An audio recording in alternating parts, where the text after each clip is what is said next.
Okay, we are returning back from the group discussions, and we're going to talk about the question of making some new ideas or new innovations or things that you like for this course for the next 3 weeks. So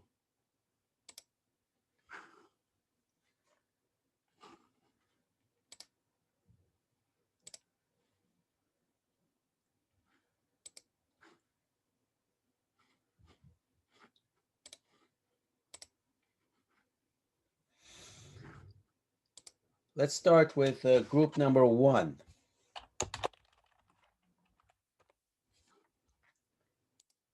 Who is going to present from group number 1?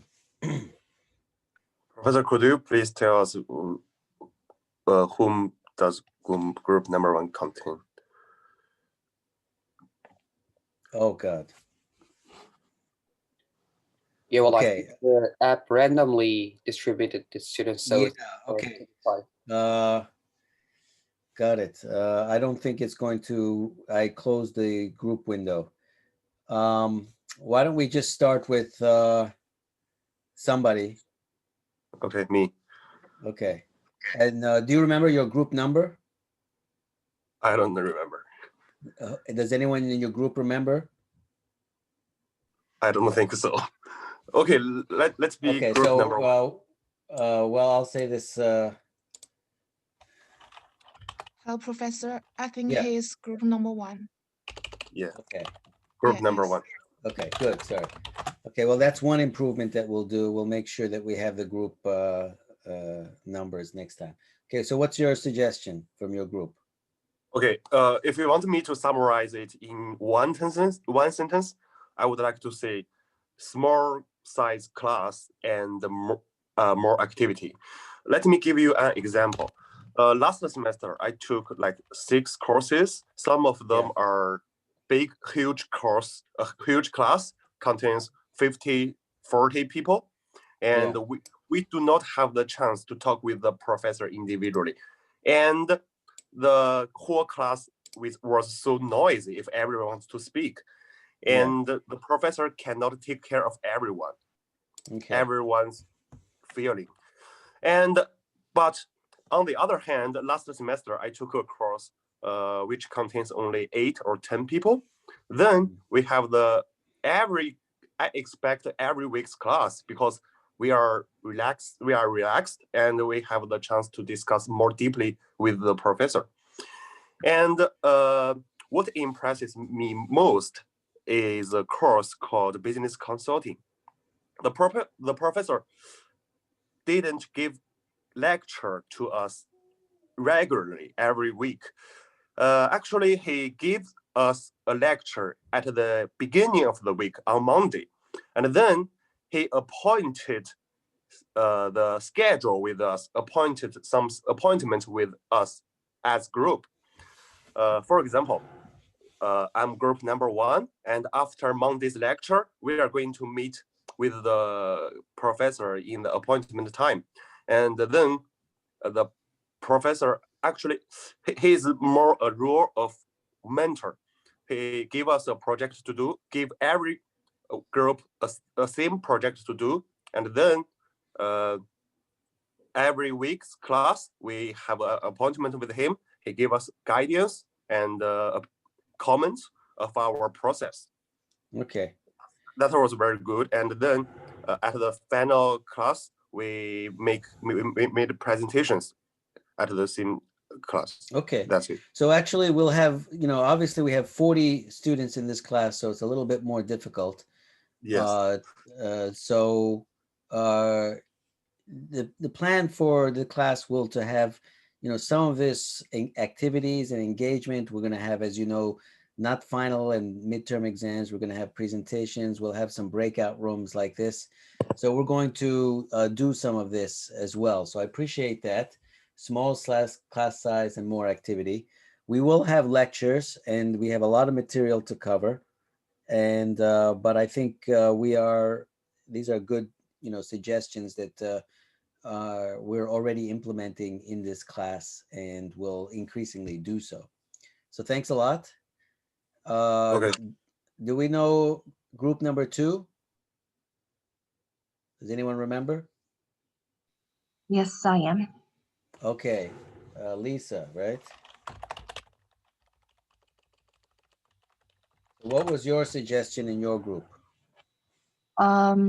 It's basically on my experience with last semester that what I did. Yeah. It's same with the group 1 that Zhang Yupeng said, but normally because we just listen to the class, we sit down and we don't have that much interaction with professor and students, right? Even the students don't have time to interact with each other. So I thought maybe at the end of the class or middle of the class, doesn't matter, but we can break out randomly with the groups.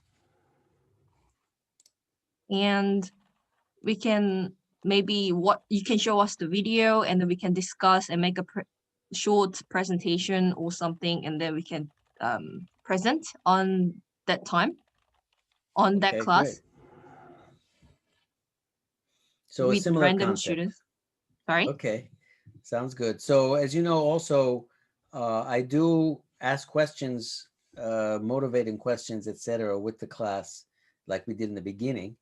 That's certainly a part of it as well, in the breakout rooms that we just did just at the end. So I'll be mixing a lot of this different approaches throughout the 3 weeks. So that's good. Thank you very much, Thank you. Kang Yi-won. Let's go to group 3. Yes, Professor. So Liu An Yi. Yeah, and our group saying that the last 3 presentations can be like allocated to each week. So we think that this distribution can be more reasonable.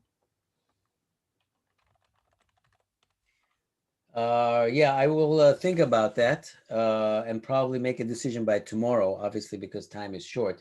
We might do Friday, Friday, Friday. Yeah, So I've been thinking about that. So I'm glad you made that suggestion.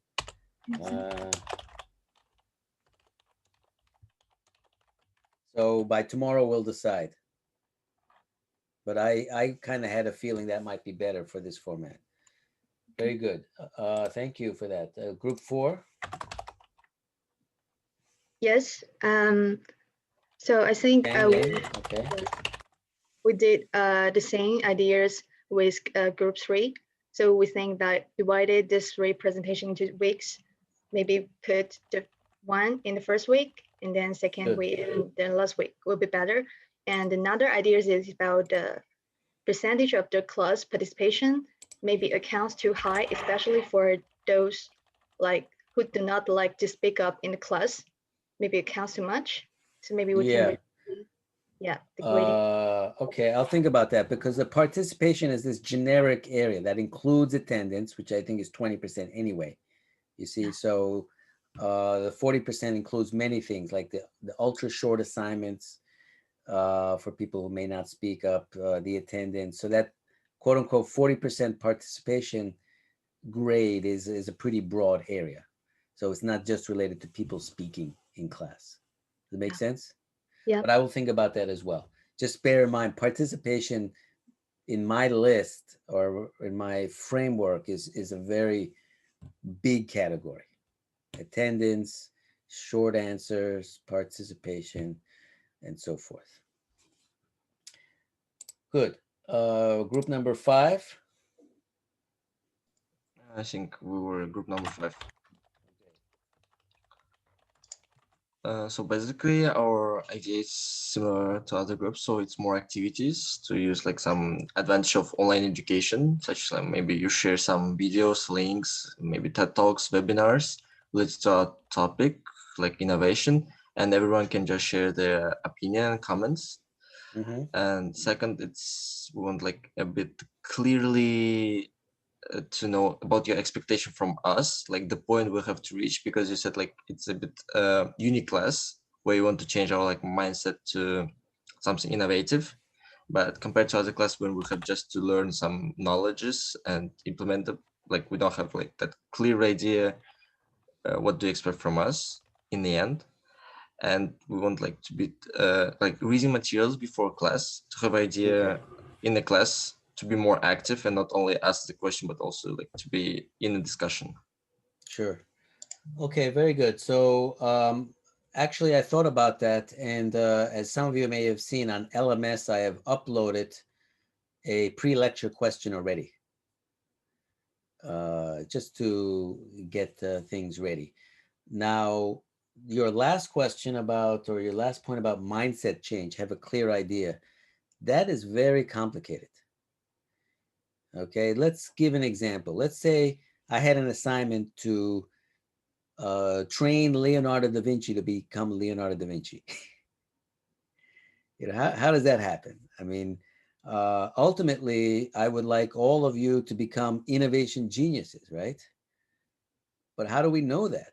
I mean, it's probably only at the end of your careers that you'll eventually prove whether you've really had that mindset or not.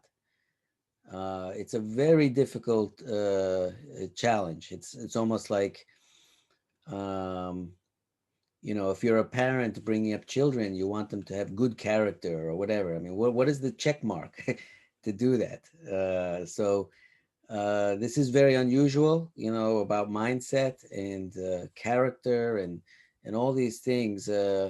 We never really know, and that's one challenge. The second challenge is innovation by itself is about things that we don't know. Yun Peng mentioned about predicting, you know, technology, and that's an element of innovation. You know, it's ultimately a guess. So I know it may be frustrating to base the expectation, but if something is in some ways almost a guess, it's very hard to do that. So I think that's a really good question. We will have a lecture on measuring innovation. And the bottom line of that lecture is we don't have a good measurement for innovation. And so ultimately, that's very difficult and perhaps may even be impossible just because of the nature of it. But I think that's a really good point. It's a really good question. I think ultimately, if I were to answer it, you have to look into yourself, and based on the activities and based on what you learned in the class and based on what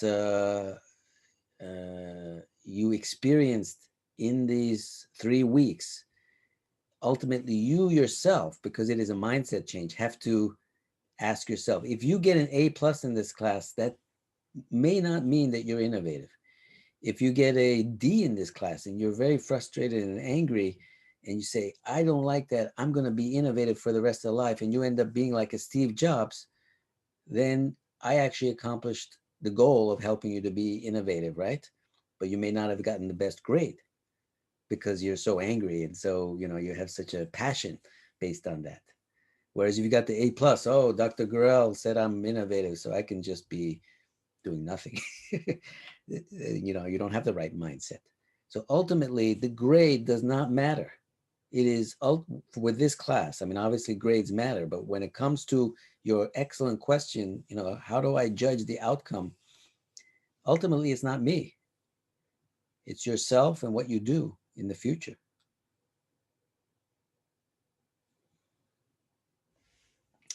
But that's a, you know, very good idea. I mean, we will do the presentations. I will be grading the presentations. There'll be a little like startup pitches, kind of, you know. I'll be looking at certain criteria and judging what's good and what's not so good. But you know, it's just a one-time snapshot. We have to give a grade, but ultimately, the ultimate outcome of this course is more than just a grade. So, Professor, are you going to give us the themes of the presentations now? Well, I was going to give it tomorrow. Okay, thank you. It is more like asking for financial investment. No, it's not like that. No, but Okay. I'm just saying that in a startup pitch, you know, it's kind of like the opinion of what the judge feels, right? Okay. It's not like answering question, what's 1 + 1 = 2? Okay, you got it right. It's more integrative than that. Okay, last group number 6. Here. Zhang Yuning. Yep. Okay. And if I mispronounce your name, please repeat it, actually, and then I'll try to learn it better. It's good, actually. Can we start? Yes. Well, actually, we also have considered about previous answers by each group. And we believe for online study, the most biggest problem is students do not have enough space to discuss with each other. And lots of students may feel awful talking with each other online. So our idea is maybe the school or say the professor can adjust the measurement of participation points distribution. For instance, not only rely on class question answering, but having more discussion rooms for each student, or say exchange ideas freely, or having writing assignment instead. Okay.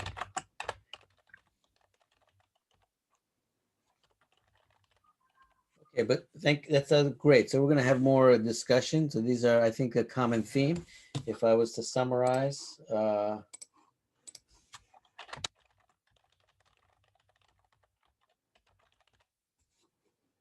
something like this, and I will do more of these short writing assignments for the pre-lecture questions. I don't want to give lots of reading. Innovation, I'll give you an example. Going for a walk in the park and thinking and relaxing is a part of innovation, not just churning out reports. Okay, so if you're taking an accounting class and you're going for a walk in the park, that's not doing a good job. You got to do the balance sheet, and you have to add up the numbers, and you have to do the income statements, and you have to sit down and do that work, right? But if I tell you, go sit at your desk and innovate and just churn out 20-page papers, that's not innovation. On the other hand, if you go into the park and just vegetate and don't do anything, that's not innovation either. But going in the park and walking and thinking new ideas and looking around and wondering about how things work and how could they be better, and imagining and all these things, that's part of innovation. So it's very hard to measure. So I don't want to give you a lot of big pile of reading and say, oh, here's this professor, what a big impressive, he makes me read 100 pages a day. Is that going to make you more innovative? I don't know. I don't think so. But then if you go and say, oh, here's this professor, he wants me to walk in the park every day and start to imagine new ideas, and they'll say, what kind of class is that? That's crazy, right? That sounds like a fun class. So we have to figure that out. And I obviously have done this a lot, so I have some very good ideas how to do it. But I just want to emphasize, this is not your normal class. And so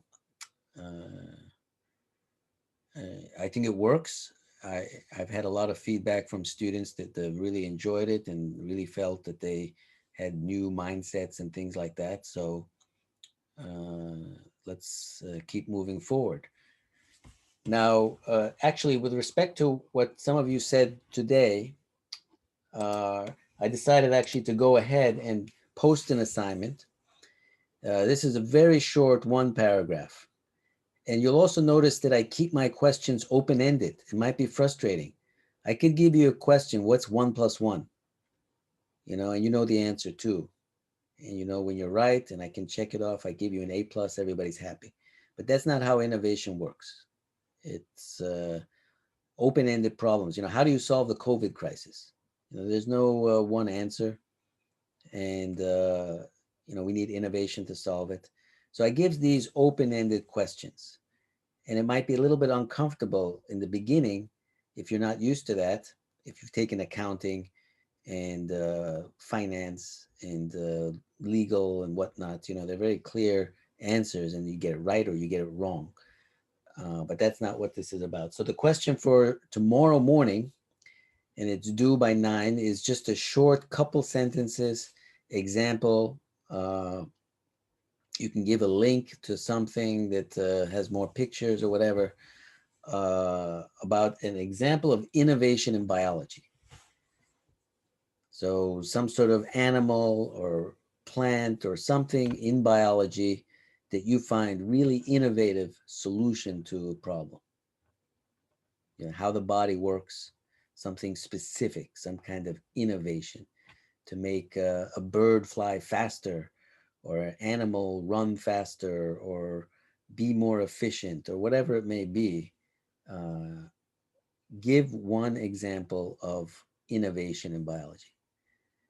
Now, that doesn't mean you read 100 pages. It may mean you walk in the park and look around and you get some idea. And you write just one paragraph and there's no files. You just type it in the text box for the question. And that's the pre-lecture question for tomorrow's lecture, lecture number 2, which is about biology. So, Professor, the deadline is before tomorrow 9 a.m. That's right. It's all And in it the is LMS. shown- Oh, okay, thank you. Yeah. So you can see here, 9 a.m. tomorrow. So just a very short paragraph. This is not, and not all of you are going to present on it. We're not going to do that. I might ask a few people, but just hand in the written assignment. And that will obviously count for some of the participation. You know, some, because we're going to do this participation broadly. You know, some people talk, some people don't talk. Zhang Yunpeng talks a lot. Other people don't talk a lot. So, you know, we want to give multiple opportunities for participation. So that's what these written assignments are. Now you'll notice that this breakout sessions that we did at the end was an example of open innovation. You know, I have my techniques, I have my knowledge, I have a lot of experience teaching for, 40 years, 30, 40 years teaching. And I decided, well, let's do some open innovation and ask around other people and bring those ideas in and see if we can make something new and different and do some changes as we go forward, actually during the class. So that was a little bit of an example of open innovation. And perhaps in the groups, you're already experimenting with forms of brainstorming and group discussions and different methods, which we will talk about, so that you can generate new ideas. We'll have more breakout sessions like this on more specific topics, and we'll get better and better at generating these ideas as we talk about these techniques. But I just wanted you to give it a try, and you'll remember how to do it for the next groups. Okay, any questions?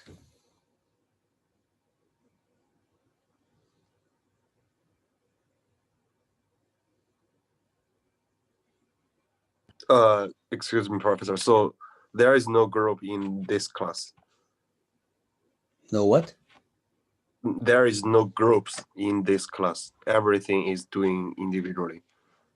Presentation, assignment. Oh, the presentations will be individual, yes. So I can, grade them, and everyone will have an opportunity to express their own things. We will have some groups like just we had today, but they are more informal and relaxed for discussion and engagement. But there are no formal graded groups. That's a good question. The Thank you. assignments and the presentations will all be individual. Now, actually, it's a very good question, and I'll tell you why. Remember I said that invention is the work of individuals and innovation is the work of groups. But on the other hand, this course, and Solbridge is very strict, as you know, we have to give grades, individual grades, and we have to, have a curve. Which is not always great because I think many students do very well, but we have to give some B's and even some C's. It's just a fact of life. So I want to give that opportunity for individual performance so that we can have the data, as it were, for the grading. But I do want to do some group activities because innovation is a very much kind of a group thing.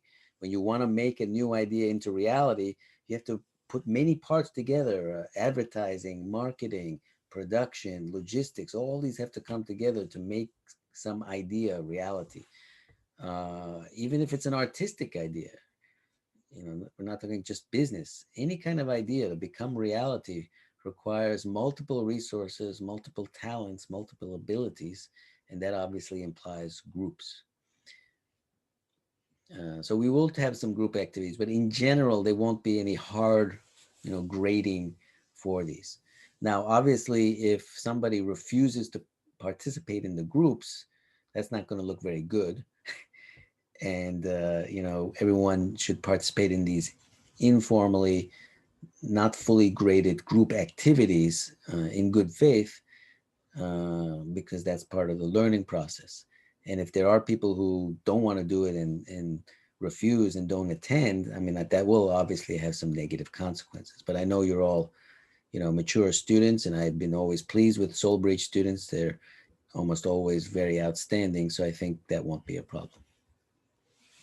To answer the question, Yun Peng? You're welcome.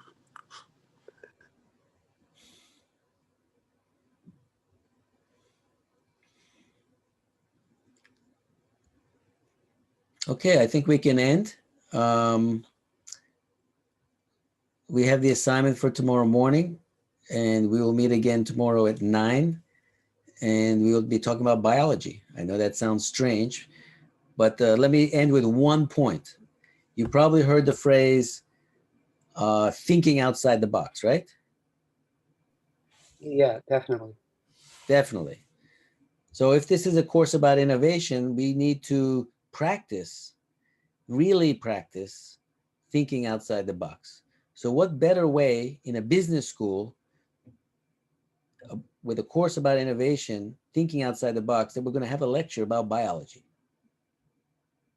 And if you hate biology and you're not interested in biology, but you're interested in innovation, then maybe this is not the right class for you, because the point is we have to always be thinking outside the box.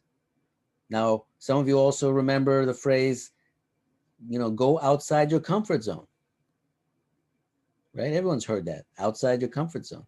Yes.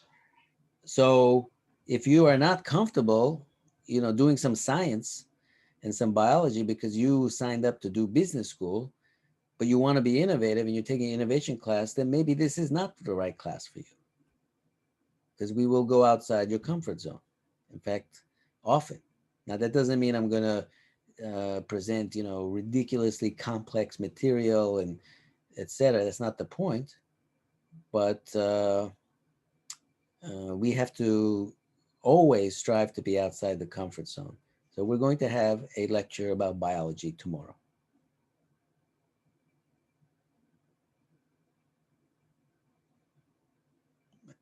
And of course, we're not just doing it for the sake of just doing something different. It's going to be very related to innovation, but it's going to be, not your standard business school lecture.